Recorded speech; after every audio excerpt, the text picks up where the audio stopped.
नमस्कार, बुलेटिन में आपका बहुत बहुत स्वागत है। मैं हूं आपके साथ दीपिका ओझा। चलिए शुरुआत करते हैं खबरों की।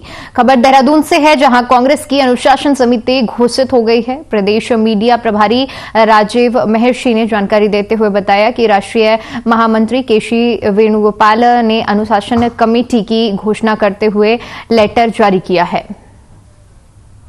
उत्तराखंड कांग्रेस की अनुशासन कमेटी के अध्यक्ष पूर्व मंत्री नवप्रभात को बनाया गया है। इसमें 4 अन्य सदस्य होंगे, जिसमें महेंद्र सिंह पाल, धनीलाल शाह, राम सिंह सैनी और प्रभुलाल बहुगुणा शामिल हैं।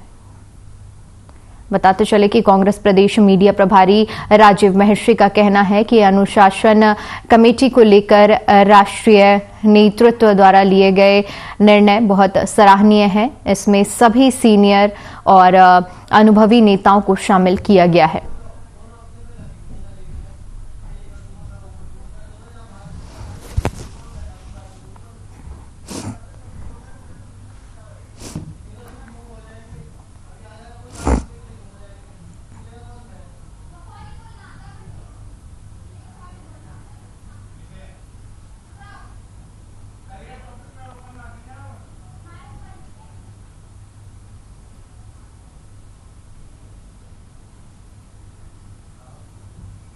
अगली खबर देहरादून से है, जहां पर केंद्रीय बजट पेश होने के बाद एक और बीजेपी शासित राज्य की सरकारें अपने स्तर से बजट से होने वाले फायदे के बारे में जानकारी दे रही हैं। वहीं बीजेपी के प्रदेश महामंत्री आदित्य कोठारी ने जानकारी देते हुए बताया कि केंद्रीय बजट आने के बाद संगठन स्तर पर बजट पर चर्चा को लेकर पूर्व प्रदेश महामंत्री अनिल गोयल की अध्यक्षता में एक समिति का गठन किया जाएगा।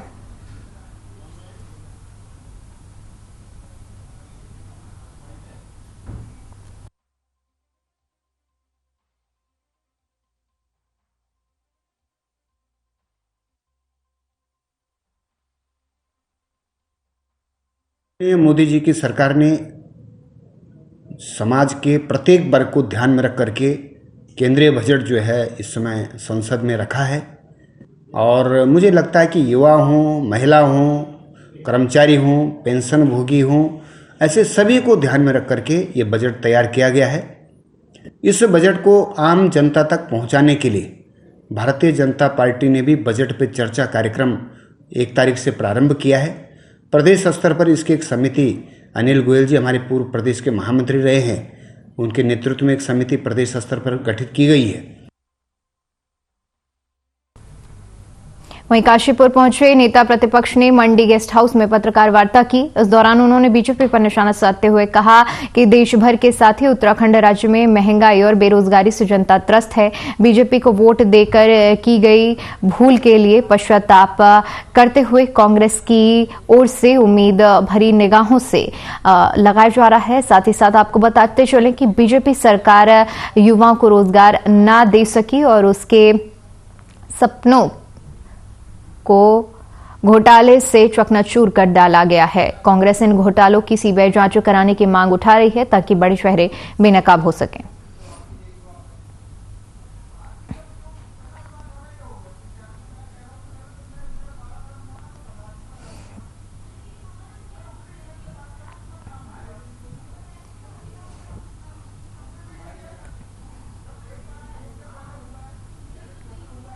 के चुनाव को लेकर के गंभीर है। 2022 के चुनाव में लोगों ने प्रचंड बहुमत से भारतीय जनता पार्टी की सरकार बनाने का काम किया और लगभग 10 माह का कार्यकाल होने जा रहा है। इन 10 महीनों में जिस तरीके से नौजवान साथियों को रोजगार देने की बात हुई, उनके भविष्य के साथ खिलवाड़ हुआ है। यूपीएससी में प्रश्न पत्र जो लीक होते हैं, वहां भ्रष्टाचार होता है।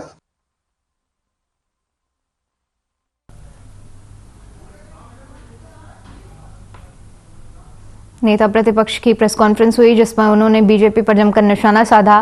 काशीपुर का ये पूरा मामला है, जहां पर महंगाई बेरोजगारी से जनता त्रस्त है, ऐसा कांग्रेस पार्टी की तरफ से कहा गया है। और प्रेस कॉन्फ्रेंस कर केंद्र और राज्य सरकार को निशाने में लिया गया है।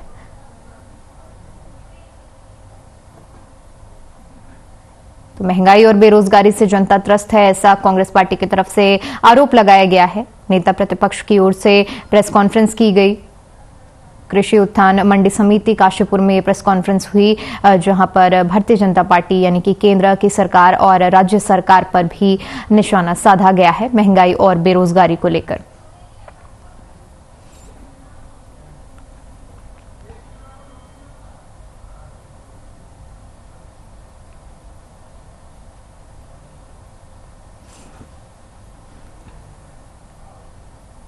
चलिए खबरों में आगे बढ़ते हैं और बात करते हैं देहरादून की, जहां पर डीआईजी एसएसपी देहरादून दिलीप सिंह कुंवर ने प्रेस कॉन्फ्रेंस करते हुए बताया कि विकासनगर थाना क्षेत्र में तस्करी करने वालों के विरुद्ध चलाए जा रहे अभियान के तहत पुलिस अधीक्षक देहात कमलेश उपाध्याय और क्षेत्राधिकारी विकास नगर के नेतृत्व में लगातार चेकिंग अभियान चलाया जा रहा है।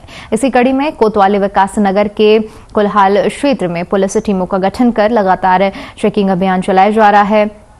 उन्होंने बताया कि चेकिंग के दौरान मुखबिर की सूचना से मिली कि हिमाचल से एक डस्टर कार में अवैध शराब तस्करी कर उत्तराखंड लाई जा रही है, जिस पर पुलिस टीम ने मटका मजारी तिराहे पर चेकिंग के दौरान हिमाचल प्रदेश की ओर से आने वाली एक संदिग्ध डस्टर कार को रोक लिया, लेकिन वाहन चालक तेज गति से भागने लगा, जिस पर पुलिस टीम ने चालक को कुछ दूरी पर जाकर पकड़ लिया। जिसके बाद आपको बताते चले कि आरोपी के कब्जे से पुलिस ने 15 पेटी रॉयल ग्रैंड और चंडीगढ़ मार्क वाली, इसके अलावा 15 पेटियां संतारा और हरियाणा मार्क का देशी शराब भी बरामद किया गया है।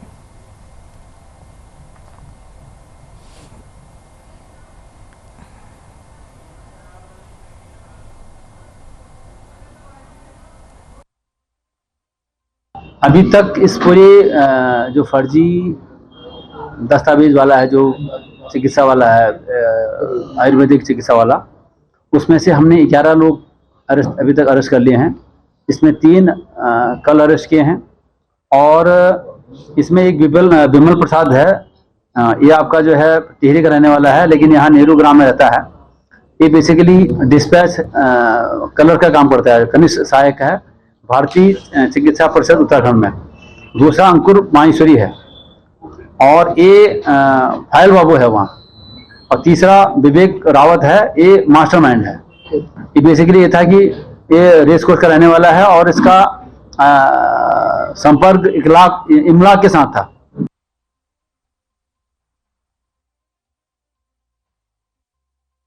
वही खबर काशीपुर के गांव शिवलालपुर से है, जहां पर अमर झंडा से एक कियान को उसी के बैल ने पटक कर मार डाला। बता दें कि वृद्ध किसान खेत में चारा लेने गया था और उसी दौरान बैल ने उसे पटक कर मार डाला। घटना की सूचना मिलते ही मौके पर ग्रामीण पहुंचे और उन्हें बचाने की कोशिश की गई, लेकिन बचा नहीं पाए।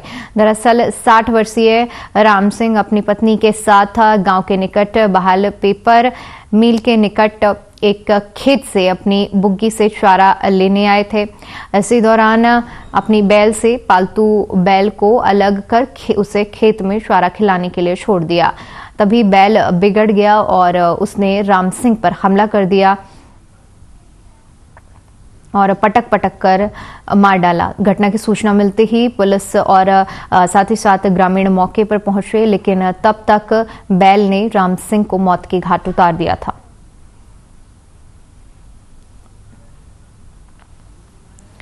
तो बता दें कि किसान को बैल ने पटक कर मौत के घाट उतार दिया। वहीं बता दें कि किसान अपनी पत्नी के साथ खेत गया था, जहां पर एक बैल ने उस पर हमला कर दिया। इस दौरान जैसे ही पूरे मामले की सूचना ग्रामीणों को मिली तो ग्रामीण मौके पर पहुंचे। हालांकि जब तक ग्रामीण मौके पर पहुंचे तब तक बहुत ज्यादा देरी हो चुकी थी।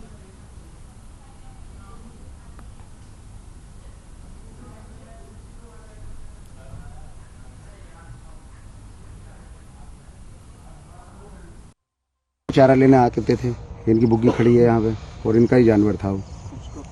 अब इन्हें यहाँ पे मार दिया गया।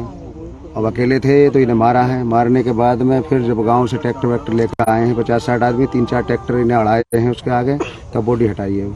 पूरी आते वाते सब निकाल दी हैं उनकी। बहुत ही एक दुखद घटना घटी है सबलालपुर में। जो वृद्ध व्यक्ति थे वो अपने बैल को लेकर गए हुए थे खेत में और वहाँ उसके द्वारा बहुत ही निर्मम उनकी मृत्यु हो गई है। पूरा गांव में दहशत का माहौल है। वन विभाग को भी सूचित करा दिया गया है। शासन प्रशासन पूरा मौके पर पहुंच गया है और जितना भी गांव में रोष था वो सारी चीज़ें ठीक हो गई हैं और जल्द से जल्द वन विभाग को सूचित कर दिया। जल्द से जल्द वन विभाग उसको रेस्क्यू कर लेगा ताकि कोई अप्रिय घटना और किसी व्यक्ति के साथ उस गांव में ना घट पाए। उधर चंपावत पुलिस ने एक बार फिर से मानवता का परिचय दिया है। आपको बता दें कि सीओ अविनाश वर्मा को सूचना मिली कि एक गाय लाचार हालत में काली नदी के दूसरे छोर की तरफ भूखी और बेसहारा फंसी हुई है और जिसकी जान को खतरा भी बना हुआ है।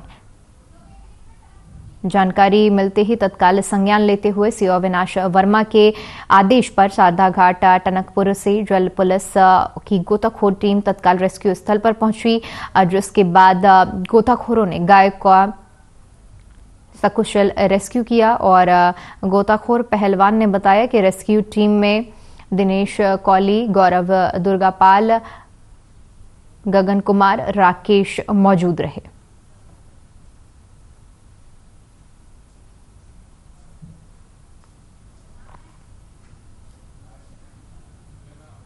हमारे सीओ साहब के पास सूचना आई थी। सीओ साहब के द्वारा हमारे आदेश करे गए कि गाय चंड मंदिर के पास पूर्णागिरि मंदिर के नदी के उस किनारे पर फंसी हुई है और 8 दिन से भूखी प्यासी गाय थी। वो हमारे जल पुलिस के द्वारा उसका रेस्क्यू करके उसे बाहर निकाल दिया गया।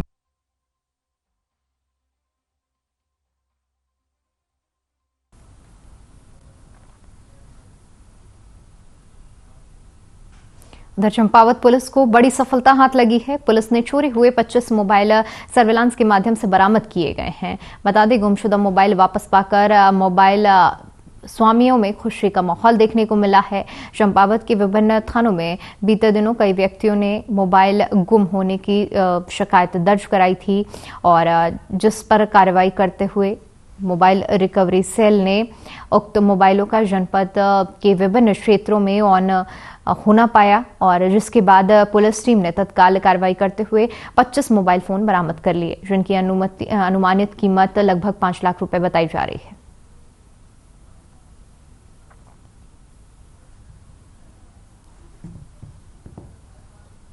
हमारे जनपद चंपावत में जितने भी मोबाइल खोने की सूचनाएं थी संबंधित थाना क्षेत्रों में और हमारा मोबाइल रिकवरी सेल था उनको दी गई थी और उसमें जितने भी नंबर चालू हुए उनसे संपर्क किया गया और रिकवरी सेल और थाने की टीमें भेजी गई।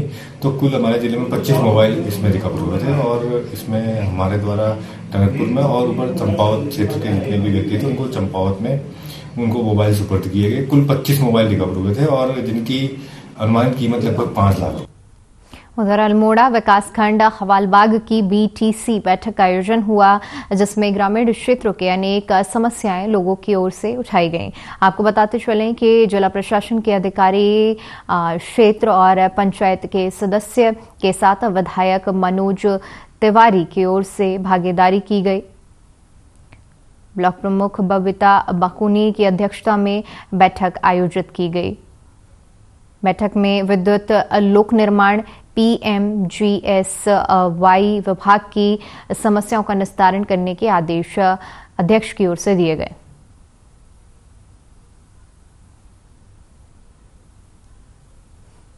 तो बताते चले कि बीटीसी बैठक का आयोजन किया गया, जिसमें पंचायत सदस्य और विधायक मौजूद रहे। इस दौरान जो ग्रामीण थे वो भी बड़ी संख्या में मौजूद थे, जहां पर अधिकारियों को निर्देश दिए गए।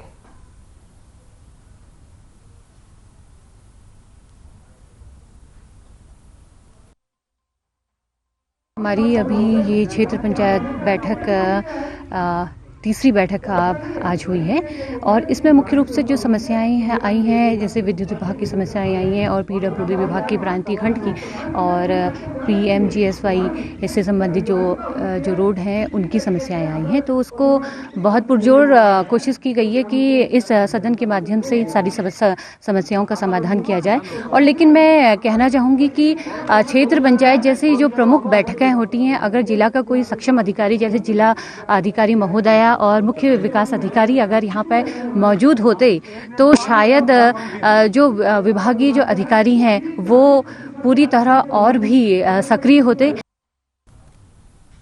जनपद उधम सिंह नगर में ग्रामीण क्षेत्रों में लोगों की समस्याओं को देखते हुए जिला प्रशासन ने ई समाधान चौपाल की एक अच्छी पहल की शुरुआत की है, जिसमें जसपुर तहसील के गांव पतरामपुर में तीसरी ई समाधान चौपाल का आयोजन किया गया। समाधान चौपाल के माध्यम से पतरामपुर की ओर आसपास के ग्रामीणों ने अपनी अपनी शिकायतें अधिकारियों के सामने रखी।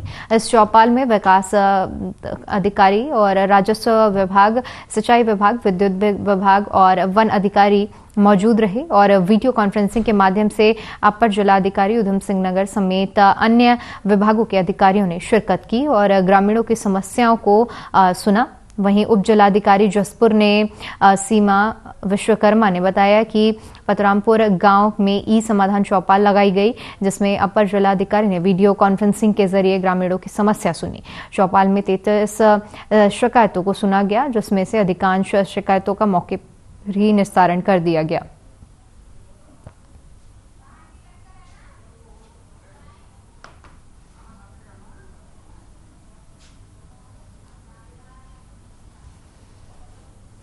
तो बताते चलें कि अधिकारियों के सामने ई समाधान चौपाल का आयोजन किया गया, जिसमें अपर जिलाधिकारी जो थे एडीएम वो वीडियो कॉन्फ्रेंसिंग के जरिए जुड़े, जहां पर लोगों की समस्याएं सुनी गई और ज़्यादातर जो समस्याएं थी उनका मौके पर ही निस्तारण किया गया। तो ई समाधान चौपाल की शुरुआत हुई और इस के जरिए जो ग्रामीणों को दिक्कतें आ रही हैं उसका मौके पर ही निस्तारण करने की पूरी कोशिश की गई है। ग्रामीणों ने अधिकारियों के सामने अपनी शिकायतें रखी।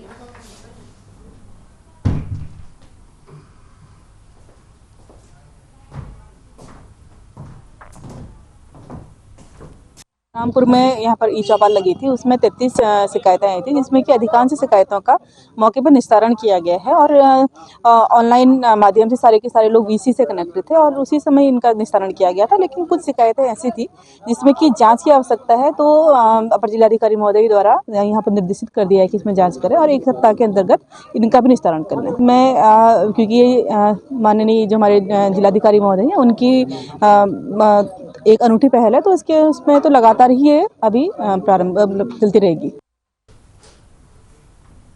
खबर काशीपुर से है, जहां पर तेज रफ्तार का कहर देखने को मिला है। बता दें कि रिश्तेदार की 13वीं संस्कार से लौटते वक्त नेशनल हाईवे पर पीछे से आ रहे अज्ञात वाहन ने टक्कर मार दी। हादसे में गंभीर रूप से घायल हो गए। घायल को एलडी भट्ट राजकीय चिकित्सालय लाया गया, जहां डॉक्टरों ने उन्हें मृत घोषित कर दिया। मौत की खबर सुनते ही मृतक के परिजनों में कोहराम मच गया।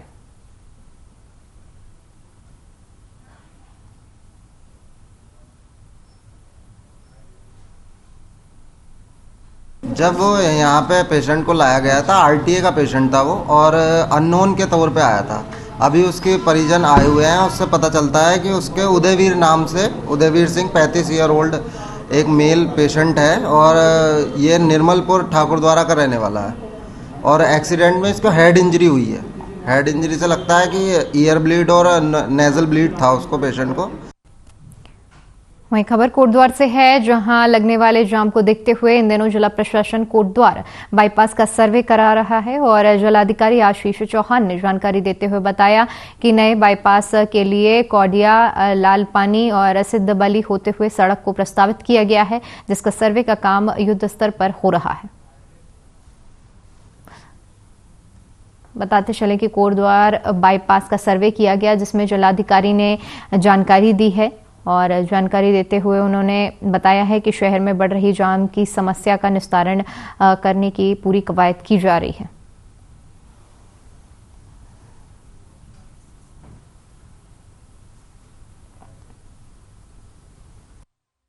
कोटद्वार बाईपास को लेकर हम लोग हमारा काला के ऑफिस स्तर से इसके प्रिपरेशंस चल रही हैं, जिसे कहते हैं 3D या 3G वाले वर्क्स हम लोग उस पर काम कर रहे हैं। अभी कोटद्वार बाईपास को लेकर हम लोग हमारा काला के ऑफिस स्तर से इसके प्रिपरेशंस चल रही हैं, जिसे कहते हैं 3D या 3G वाले वर्क्स हम लोग उस पर काम कर रहे हैं। अभी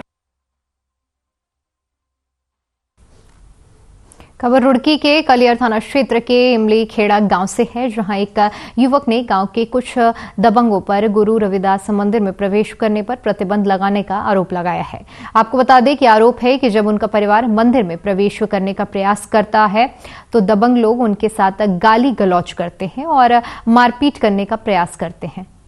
प्रदीप कुमार का आरोप है कि इन दबंगों ने अक्सर उन्हें गोली मारने और घर में घुसकर मारपीट करने की धमकी भी दी है।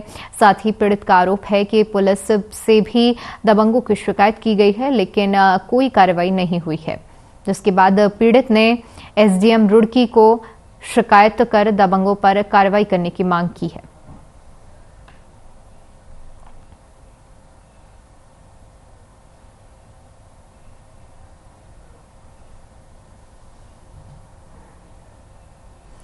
मंदिर पर प्रवेश से रोक लगाने का आरोप लगाया गया है, जिसमें कहा गया है कि जान से मारने की धमकी भी दी गई है। रुड़की का ये पूरा मामला है, जहां पर युवक ने दबंगों पर आरोप लगाया है कि मंदिर में प्रवेश नहीं करने दिया जा रहा है और प्रवेश पर रोक लगाई है। साथ ही साथ जान से मारने की धमकी भी दी गई है।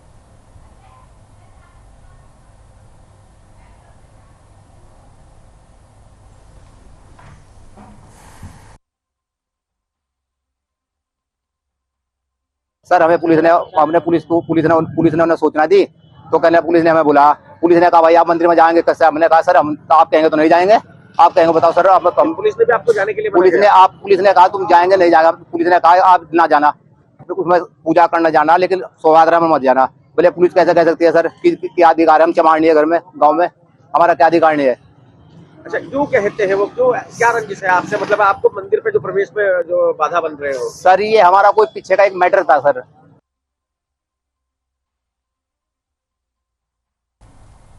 वहीं खबर पौड़ी से है, जहां अंकिता भंडारी हत्याकांड के मुख्य आरोपी पुलकित आर्य की हरिद्वार और पौड़ी जिले में करीब 3.25 करोड़ की अवैध चल संपत्ति जब्त की जाएगी। जब्त की जाने वाली संपत्ति में वनांतरा रिजॉर्ट भी शामिल है। एसएसपी श्वेता चौबे ने संपत्ति को जब्त करने के लिए हरिद्वार और पौड़ी के डीएम की रिपोर्ट भेज दी है। वहीं एसएसपी श्वेता चौबे ने बताया कि पुलकित के खिलाफ थाना लक्ष्मण झूला में गैंगस्टर एक्ट समेत विभिन्न धाराओं में मुकदमा दर्ज कर लिया गया है और साथ ही साथ जांच तत्कालीन एसएचओ को सौंपी गई है। पुलिस ने जांच में पाया कि पुलकित ने अपने गैंग के सदस्यों के साथ मिलकर दोनों जिलों में 2,82,83,615 रुपए की संपत्ति अवैध रूप से जुटाई है, जो जब्त की जाएगी।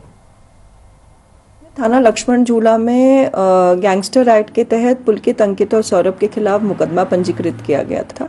आयोग को निर्देशित किए गए थे कि जो इनकी चलाचल संपत्ति है उसका पूरा ब्यौरा हासिल करें और लगभग जो है इनकी हरिद्वार में जो पुलकित आर्य है उनकी 1,75,00,000 की संपत्ति, जो उनके बैंक अकाउंट्स हैं, जो उनकी लैंड है और जो उनके पास वाहन उपलब्ध हैं, वो हमारी एक रफ एस्टिमेट जो है तैयार किया गया था। इसमें थाना चलिए फिलहाल के लिए इस बुलेटिन में इतना ही। देश और दुनिया की तमाम बड़ी खबरों के लिए बने रहिए हमारे साथ। नमस्कार।